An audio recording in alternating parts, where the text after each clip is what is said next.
Allahu Akbar, Allahu Akbar.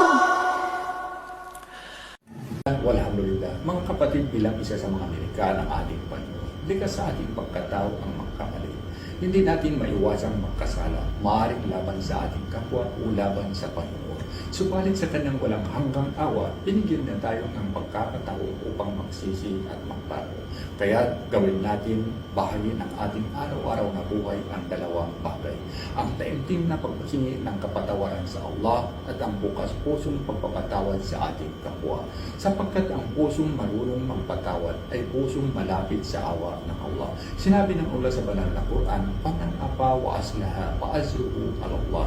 Ngunit sinuman ang magpatawad at makipag-ayos, ang kanyang katimpala ay nasa Allah. At ayon sa sinabi ng Propeta Muhammad sa makaninawa ang kapayapaan, "Man afa afallahu anhu."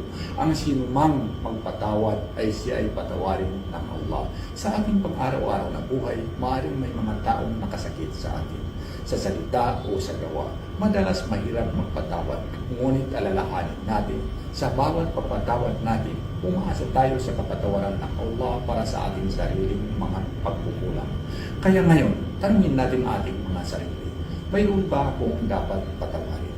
At ako ba'y tunay na humingi ng kapatawaran sa Allah?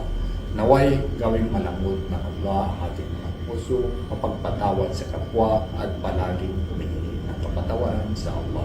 Assalamualaikum warahmatullahi ta'ala wabarakatuh. Allahu Akbar, Allahu Akbar.